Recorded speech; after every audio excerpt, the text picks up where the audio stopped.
Hey guys and what's up. तो क्या हाल चाल है आप सबके? आई होप कि जैसे भी हो बहुत सही हो। सो आज की जो स्टोरी है वो हमसे शेयर करी है निशांत ने। तो thank you so much Nishant for sharing your story with us. And अगर आप सबको भी अपनी स्टोरी शेयर करनी है, आप मेरे जीमेल पर आकर मुझसे अपनी स्टोरी शेयर कर सकते हैं। Now let's start this video. So Nishant basically वो बांग्लादेश में रहता है, ढाका में। और ये जो स्टोरी है वो तब की है जब निशांत 3 साल का हुआ करता था। तो निशांत का जो घर हुआ करता था उसमें निशांत, उसके मॉम एंड उसके डैड रहा करते थे। निशांत बहुत छोटा सा था, बट जो उसकी आदतें थी वो बहुत प्यारी और बहुत अच्छी थी। जैसे कि बचपन में होता है ना, तुम जाते हो सबके जल्दी जल्दी दोस्त बन जाते हो सबसे, मतलब ऐसा एक्सट्रोवर्ट टाइप उसका नेचर था कि उसके बहुत सारे दोस्त थे, जो भी नए नए आते थे सब उसके दोस्त, सब उसके साथ खेलते थे, सबके साथ निशांत खेला करता था। इस टाइप का उसका नेचर था, ठीक है। तो निशांत को कुछ कुछ चीज़ें अच्छे से याद है और कुछ चीज़ें ऐसी है जो उसको मॉम डैड ने बताई है। तो निशांत जैसे बड़ा बड़ा हो रहा था, उसका जो नेचर था वो और एक्सट्रोवर्टेड होता जा रहा था। नए दोस्त बनना, हमेशा बाहर रहना, बाहर दोस्तों के साथ खेलना, ये सब हो रहा था। और जितने भी उसके दोस्त थे सारे मतलब लड़के ही थे मोस्टली। उसका एक प्रॉपर ग्रुप था अपना, अपने घर के पास ही सब रहा करते थे, तो सब मिला करते थे, खेला करते थे। और ये सब जब होता है ना, तुम छोटे छोटे बच्चे होते हो फिर भी एक दूसरे के घर में जा रहे हो, ऐसा लगा रहता था इन सब का। और तब निशांत की ज़िंदगी में आती है एक लड़की, एक छोटी सी लड़की जो कि उसकी दोस्त बनती है। तो निशांत की जो फर्स्ट टाइम उससे इंटरेक्शन हुई थी, निशांत ऐसे अपना बैठा हुआ था घर पे और वो बस घर के बाहर आकर खड़ी हो गई थी। एकदम एकदम पतली सी थी वो लड़की, और उसकी जो स्किन कलर था वो बहुत पेल हो चुका था। मतलब बहुत ऐसा ऐसा लग रहा था जैसे किसी इंसान के अंदर से अगर तुम पूरा खून हटा दो तो एक अजीब सा कलर नहीं हो जाता स्किन का, उस टाइप का वो कलर था। होंठ फटे हुए थे बहुत ज़्यादा और थोड़े हल्के से सफ़ेद से हो गए थे उसके होंठ। वहीं जो उसकी आंखें थी वो बहुत बड़ी थी, और जो उसके बाल थे वो अजीब से थे। लाइक ना तो वो ब्लैक था ना वो वाइट था, वो थोड़ा सा ग्रेइश कलर, बट बहुत अजीब सा लग रहा था सब देखने में। और जो उसकी आंखें थी वो बहुत अजीब सी थी, लाइक सफ़ेद आंखें एकदम। और जो ब्लैक कलर के जो आई बॉल होता है बहुत छोटा सा था। ओवरऑल वो दिखने में बड़ी अजीब सी लग रही थी निशांत को। बट स्टिल वो अगर खड़ी थी तो निशांत उसके पास जाके थोड़ी सी बातें करने लग जाता है। जैसा कि हम सबको पता है कि निशांत का नेचर बहुत एक्सट्रोवर्टेड है, तो वहाँ जाके उसके साथ खेलने लग जाता है। जो वो लड़की है उसके चेहरे पे भी बहुत सारे मार्क्स होते हैं, जैसे कि माथे पे बहुत सारे ऐसे स्क्रैच के मार्क्स थे, और सेम उसके गले में भी ऐसा लग रहा था जैसे बहुत सारे स्क्रैचेस लगे हो। निशांत वहाँ जाके उससे पूछता है कि आपको ये सब कैसे लगा है, तुम ठीक हो ये सब, बट वो लड़की बिल्कुल उसे आंसर नहीं करती है। इनफैक्ट वो कभी बात ही नहीं करती थी निशांत से, वो बस उसके साथ खेला करती थी। सो बेसिकली ये जो दोनों गेम्स खेला करते थे वो 2 ही गेम खेला करते थे, एक होता था घर घर और एक है हाइड एंड सीक। निशांत को उस लड़की के साथ बहुत अच्छा लगता था, इतना कि अब जो उसका दूसरा ग्रुप था जो बाकी दोस्तों के साथ वो खेला करता था, उनसे अब निशांत ने मिलना धीरे धीरे धीरे बंद ही कर दिया था। अब वो हमेशा इसी लड़की के साथ खेला करता था। निशांत के मॉम डैड ने भी ये चीज़ नोटिस करी कि लड़का बाहर नहीं जा रहा कहीं और अकेले ही घूम रहा है, किसी के औरों के साथ नहीं खेल रहा। बट उन्होंने ठीक है इग्नोर करा, ज़्यादा सोचा नहीं कि ठीक है कोई बात नहीं, हो जाता है कभी कभी। सो सब कुछ बहुत अच्छा जा रहा था। निशांत रोज़ वो उसके घर में आती थी, निशांत उसके साथ खेला करता था और ऐसे पूरे दिन निकल जा रहे थे। बट एक दिन निशांत बस ऐसे ही बहुत टायरिंग फील कर रहा था और वो लड़की खेलने आती है और वो उस लड़की को मना कर देता है कि यार आज मूड नहीं है, आज नहीं खेलते। जैसे ही निशांत मना करता है वो लड़की उसके हाथ को एकदम ऐसे मतलब खींचने लग जाती है, और वो इतनी ज़ोर से खींचती है कि निशांत को बहुत ज़ोर से दर्द होने लग जाता है और वो चिल्लाना चालू कर देता है। जैसे ही निशांत चिल्लाता है ये सुनकर वो लड़की एकदम उसका हाथ छोड़ देती है और जो साइड में विंडो होती है उससे बाहर कूद कर चले जाती है। ये ग्राउंड फ्लोर में रहते थे तो ऐसा नहीं है कि बहुत ऊपर से, और निशांत को मतलब वो विंडो कूद के जा रही है, बट स्टिल निशांत को बड़ा अजीब सा नहीं लगता था क्योंकि वो लड़की आती भी हमेशा ऐसी थी, विंडो से ही आती थी और जाती भी ऐसी थी, वो नॉर्मल डोर वोर से नहीं आती थी। निशांत के जो मॉम और डैड है वो दोनों ही सर्विस होल्डर्स है, तो दोनों सुबह काम से चले जाते थे और रात को ही आते थे। तो निशांत का जो पूरे दिन का टाइम होता था वो जो हाउस हेल्पर्स ये सब होते थे उन्हीं के साथ बीतता था। तो जब निशांत एकदम से चिल्लाता है तो वन ऑफ हाउस हेल्पर जो होती है वो आती है और वो उससे पूछती है क्या हुआ बेटा, क्या हुआ। तो वो बताता है कि मिम्मी जो है उसने मुझे हर्ट किया। तो जो वो लड़की थी वो कभी भी कुछ बोलती नहीं थी ज़्यादा, तो उसने अपना नाम वाम कुछ नहीं बताया था, तो निशांत ने खुद से ही एक नाम रख दिया था मिमी। तो वो हाउस हेल्पर को बताता है जो मिमी थी ना उसने मुझे बहुत ज़्यादा हर्ट किया है। तो हाउस हेल्पर को समझ नहीं आता है क्या बोल रहा है, कौन सी मिमी ये वो। तो वो बोलता है कि अरे वो मेरी दोस्त जो आती है ना, अरे आपने देखा तो है उसे हमें खेलते हुए ऐसा ऐसा। उन्हें कुछ समझ नहीं आ रहा है क्या बोल रहा है। निशांत बोलता है कि देखो मेरे यहाँ पे पूरे अभी भी मार्क्स है, जो निशांत के हाथ होते हैं उसमें एकदम ब्लू कलर के मार्क्स होते हैं, वो देख के हाउस हेल्पर एकदम से डर जाती है।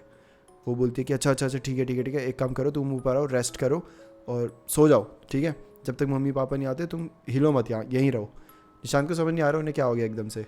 Well due to some reason वो जो हाउस हेल्पर होती है वो मॉम डैड को कुछ भी नहीं बताती, मम्मी के बारे में, जो मेरे को मार्क्स आया उन सब के बारे में कुछ भी नहीं। और शाम तक वो मार्क्स भी चले जाते हैं, दर्द भी चले जाती है, तो ठीक है मैं भी ऐसे ही जाने देता हूँ। तो निशांत कुछ भी नहीं करता उस बारे में। एंड अब अगला दिन आता है, तो जो मिमी थी वो हमेशा मतलब शाम के टाइम आया करती थी, जब घर में ना मम्मी पापा कोई नहीं हुआ करते थे, ठीक है। और जब निशांत के मॉम डैड आया करते थे, जस्ट उससे थोड़ी देर पहले मिमी चली जाया करती थी।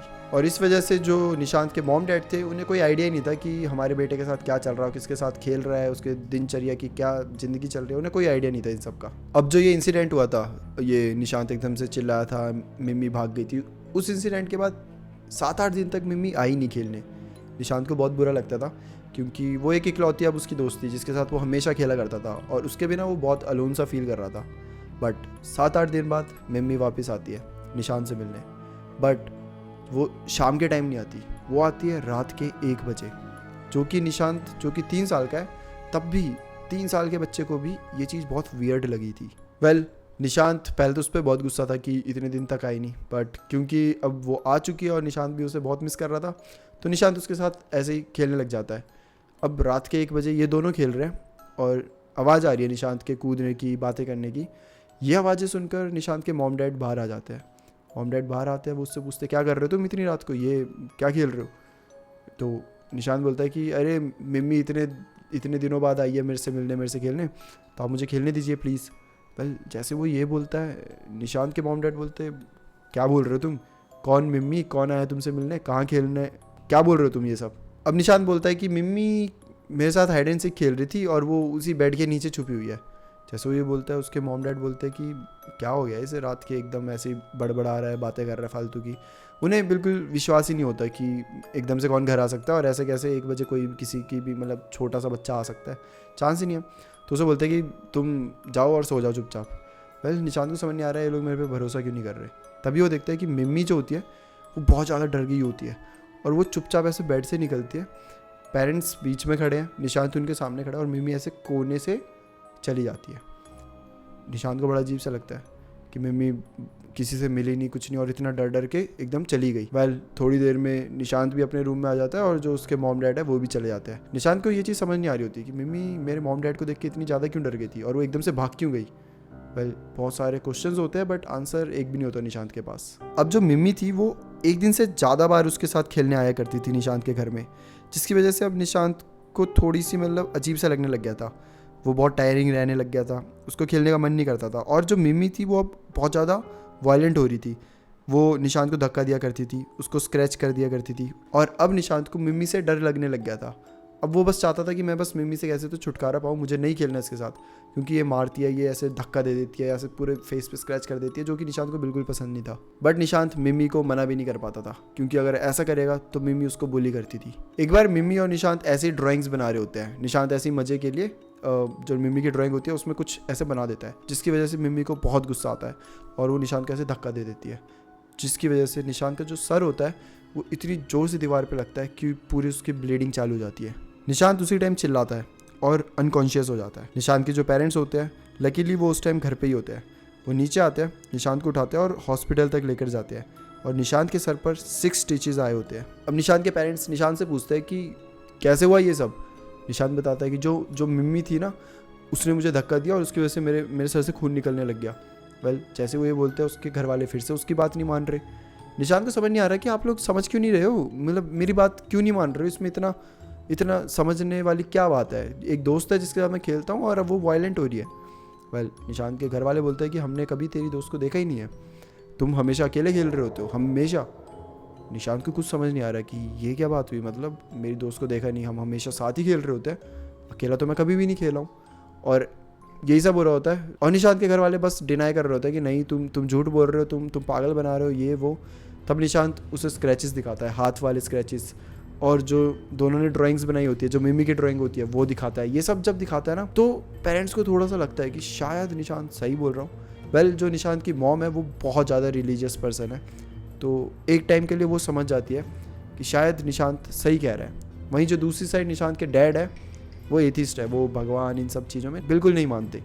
तो उन्हें लगता है कि शायद निशांत को कोई डिसऑर्डर हो गया, मेंटल डिसऑर्डर, और वो निशांत को एक साइकेट्रिस्ट के पास ले जाते हैं उसका इलाज कराने के लिए।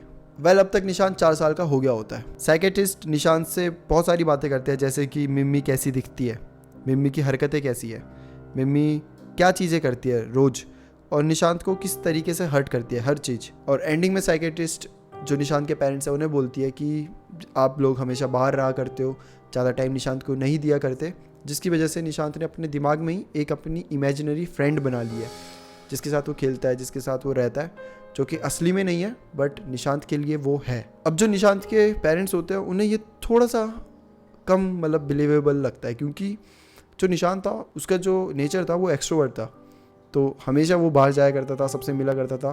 तो ऐसा नहीं है कि अगर पेरेंट्स नहीं है तो अकेला है, वो लोनली है, ऐसा कुछ भी नहीं था, बल्कि इसका उल्टा ही था। तो उन्हें ये चीज़ थोड़ी सी अजीब लगती है। तो तब निशांत की मॉम बोलती है कि शायद हमें एक बार निशांत को हुजूर में लेके जाना चाहिए रिगार्डिंग दिस इशू।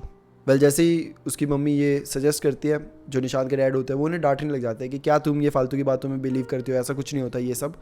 बट तब भी जो मम्मी होती है वो चुपके से निशांत को ले जाती है वहीं पे हुजूर में, और जो वो उनका एरिया होता है उसमें वो हुजूर बहुत ज़्यादा मतलब माना जाता है। तो जैसे वो वहाँ जाते हैं और उनको सब कुछ बताते हैं कि ऐसा ऐसा हो रहा है, वो निशांत को एक वाटर देते हैं, जमजम वाटर, जो कि एक होली वाटर होता है। आई एम रियली सॉरी अगर मैं गलत प्रोनाउंस कर रहा हूँ, बट हाँ, तो वो जो वाटर होता है वो निशांत को दिया जाता है, और निशांत को बोला जाता है कि अगली बार से तुम्हारे सामने जब भी वो लड़की आए उस पर ये होली वाटर छिड़क कर देखना। निशांत को कुछ समझ नहीं आ रहा होता, वो बहुत क्लूलेस होता है कि भाई क्या ही चल रहा है सब, उसको ये स्पिरिट्स, जिन सब के बारे में कुछ नहीं पता होता। वो होली वाटर रख लेता है। थोड़े दिन बाद मिम्मी फिर जब निशांत के साथ खेलने के लिए आती है, निशांत वैसे करता है, वो उस होली वाटर को मिम्मी पर छिड़क देता है, और जैसे ही वो छिड़कता है मिम्मी बहुत ज़ोर से चिल्लाती है और अपने शरीर को ऐसे रगड़ने लग जाती है। ऐसा लग रहा है जैसे मिम्मी के शरीर में आग लग रही हो। तो कैसे इंसान के जब शरीर में आग लगती है तो कैसे चिल्लाता है, वो कैसे तड़पता है, सेम तरीके से मिम्मी बहुत ज़्यादा तड़प रही है, वो चिल्ला रही है, वो बहुत गुस्से से निशांत को देख रही है, जिसकी वजह से निशांत बहुत ज़्यादा डर रहा है और निशांत को कुछ समझ नहीं आता। वो बस उस रूम से भाग चला जाता है। निशांत भागते हुए सीधा अपने घर वालों के पास जाता है। जैसे घर वालों के पास जाता है वो चिल्ला के बोलता है कि मिम्मी ऐसा कर रही है, ये वो, मैंने वो वाटर छिड़का। जैसे ही ये सब होता है डैड को पता चलता है। डैड बहुत गुस्सा करते हैं कि ये क्या कर रही हो तुम मेरे पीठ पीछे ये सब। बट तब जो निशांत की मम्मी होती है वो बोलती है कि देखो तुम मुझ पर भरोसा करो। निशांत की मम्मी निशांत के डैड को बोलती है कि देखो मुझ पर भरोसा करो, मुझे पता है मैं क्या कर रही हूँ, बस एक बार भरोसा करके देखो, और अगर इससे हमारा बच्चा सही हो जाता है तो क्यों नहीं। निशांत के डैड समझते हैं बात को और वो बोलते हैं कि अगर ये करने से हमारा बच्चा सही हो जाता है तो ठीक है, मैं तुम्हें सपोर्ट करता हूँ, बट आई होप कि कुछ गलत ना हो। और निशांत के डैड भी अब अग्री कर चुके हैं इस बात से। अब अगला दिन आता है। अगले दिन जो निशांत की मॉम होती है वो निशांत को हुजूर ले जाती है एंड वो पढ़ती है फजर नमाज। वहाँ पर जो होते हैं निशांत उन्हें सब कुछ बता देता है कि कल वो आई थी, मैंने उस पर ऐसा छिड़का तो ऐसा ऐसा कर रही थी ये सब। जो वहाँ पे होते हैं वो उन्हें निशांत को बोलते हैं कि अच्छा तुम अब बाहर जाओ। निशांत अब बाहर खड़ा हुआ है, वो अपनी डॉल के साथ खेल रहा है और जो उसके पेरेंट्स हैं वो अंदर है। कुछ समय बाद निशांत की मम्मी बाहर आती है और वो निशांत के हाथ में एक ताबीज़ बांधती है और निशांत को होली वाटर भी देती है। और उस दिन के बाद से आज तक निशांत ने मिम्मी को कभी नहीं देखा।